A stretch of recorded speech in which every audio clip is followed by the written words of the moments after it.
Hey guys, so welcome back to my review channel. So today I'm going to be reviewing 3 movies. I'm starting a new series on this channel where I review 3 movies. It doesn't matter the release date. It could be a new release or it could be something from 40 years ago in the same video. So today I'm going to be reviewing Alien from 1993, Skinamarink, and the Super Mario Bros. Movies. So there's a wide variety here, if you couldn't tell already.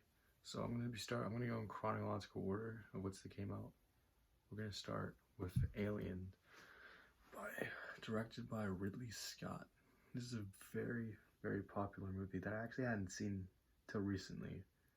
So this movie is about, if I recall correctly, 7 people who are in this spaceship and they wake up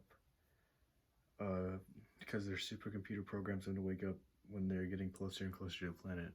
And it tells them that there's life forms on this planet that the people back on Earth told them to get. And so they pick it up, and it turns out that one of the aliens snuck on board.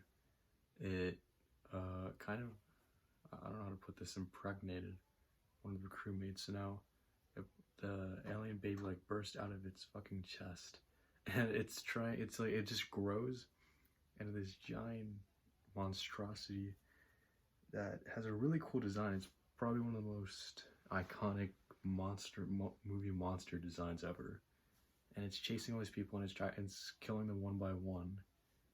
And basically the movie resolved with the main, I would say the main characters, he probably gets the most focus, with Ridley escaping into the pod, and she eventually kills the alien in a really cool and creative way. Overall, I would say I really like this movie. I think it still holds up pretty well today. I think the effects for the most part look pretty cool. And the acting across the board is really good, and I especially like that you don't really see the alien until about an hour in. The first hour is really about setting up the characters and making you care about them. So when they get killed off later on in the movie, you actually care about them. And I've heard that that's a problem with future alien movies like Alien Covenant.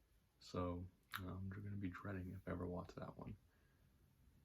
But I would say this movie is really, really solid. It doesn't have any deeper themes. It doesn't have anything very special to say, I would say. But it's a very, very fun movie to watch. It's tension filled. It's well shot, because this is back when Ridley Scott knew what he was doing. He wasn't pretentious. He wasn't blaming other people for movies failing. So overall, I'm going to give this one an 8 out of 10. Again, I'm not going to go super in depth with these reviews because I have 3 movies to get through and I don't want these movies to be super long. So we're moving on to the next one. The next one we're going to be looking at is another horror movie called Skinamarink, and this is been a pretty divisive movie since it's come out. It's been relatively popular. It's been released in theaters, got leaked online, so a lot of people watched it. A lot of people hate it. A lot of people love it and think it's really scary. Personally, I thought it was really good. Not perfect, and we'll get to some of the stuff I wasn't a big fan of. But overall, I would say I really thought this was a really interesting experimental movie.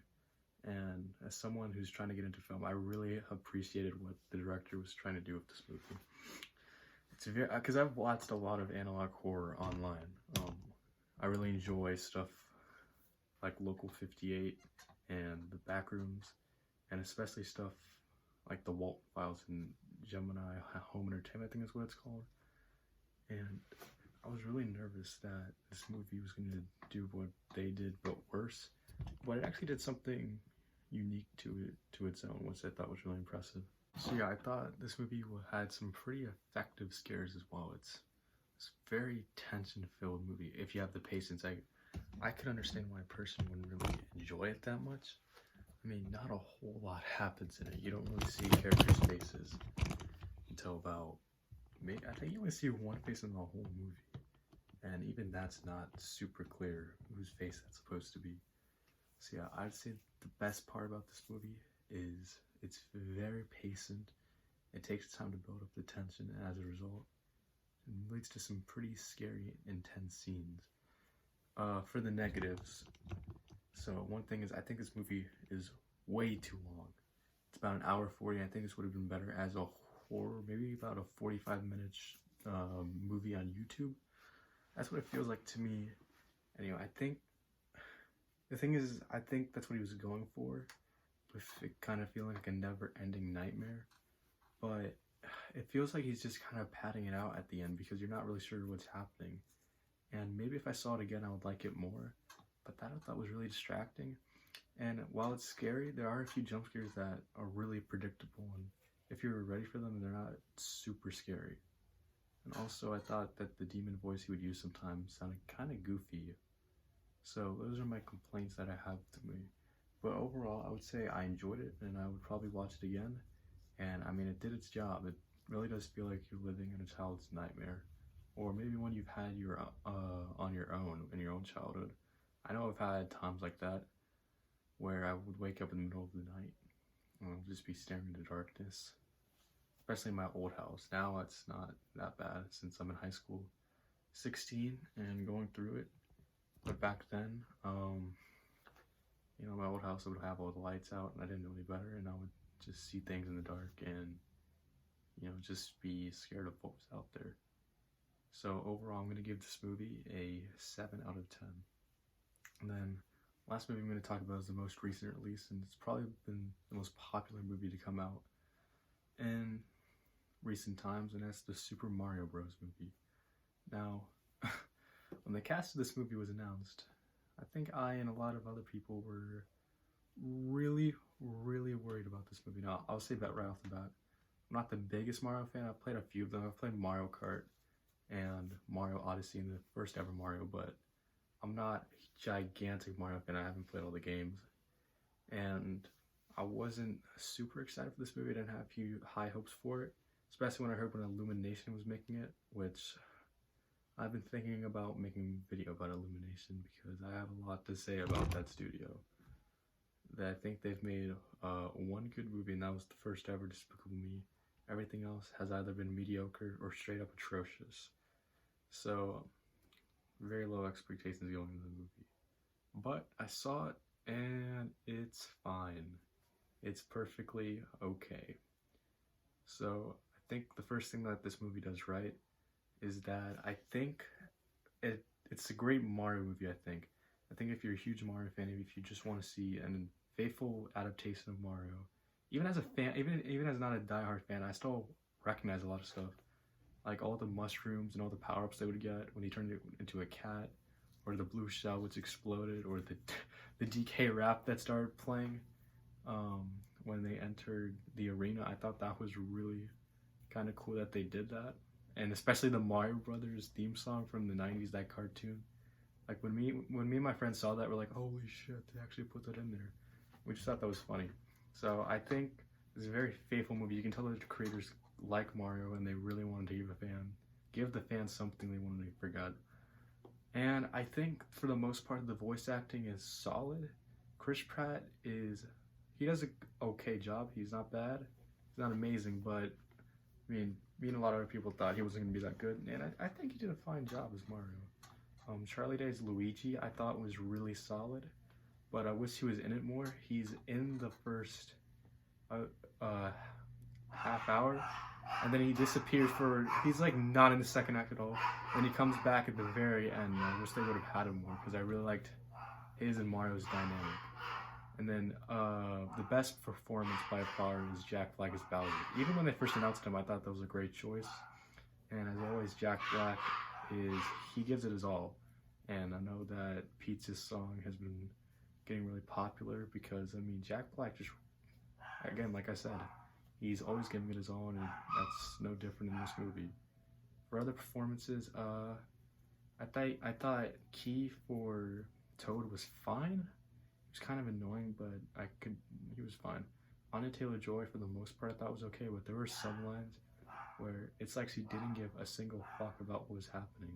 A scene sometimes, and it's super careless, and then she'll give just a stale, just such a bland delivery of the line, and it kind of annoyed me. And Cranky Kong, a lot of people said it's not good, and yeah, he sucks. I forgot who the voice actor was, but he did not do a good job. Voice acting, the animation is probably Illumination's best looking movie. You can tell they tried way harder than usual. Usually their movies are really fine looking, They usually have some kind of cool spectacle a few times, but overall, they look pretty generic and boring.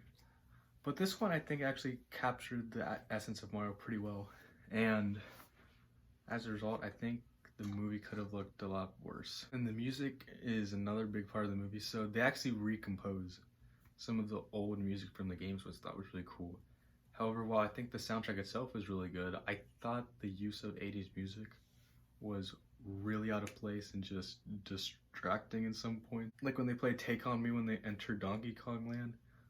What the hell was the point of that? When that started playing, I'm like, what does this add to the scene? There's no point in doing that. And overall, the story, if you can call, I mean, the story is just the most generic thing I've ever seen. I mean, I can't help but think at times, this is just a Lego movie, but worse. And I hate to be that guy, but I really thought of that sometimes. And the story, I mean, there's no twist or anything in the story that I can really think of. It's so generic. It moves so fast, which makes it entertaining to watch in the moment. But the more you think about it, there's not really a character motivation or any deeper themes or just anything beneath the surface going on. And I think that's the biggest problem with this movie, is that while it's fun and entertaining to watch, hell, I'm gonna go watch it tomorrow because my stepbrother and dad haven't watched it, so we're gonna watch it tomorrow, and I'm sure I'll have a decent time with it. But there's nothing that's gonna bring me back to the movie, you know, where compared to a kid's movie like the Lego Movie or the Lion King, those movies, while they're super fun and entertaining, also have deeper themes that really resonate with me. And I don't think the Mario movie has that. And I would be interested to see a sequel to it. Maybe they'll do something with that. But for this one, I'm going to give it a 5 out of 10.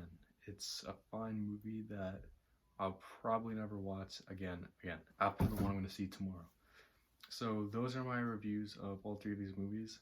I know it was a very nice variety. I think we had some horror, some action, and some comedy. So I really hope you enjoyed this video, and I will see you in the next one. Bye.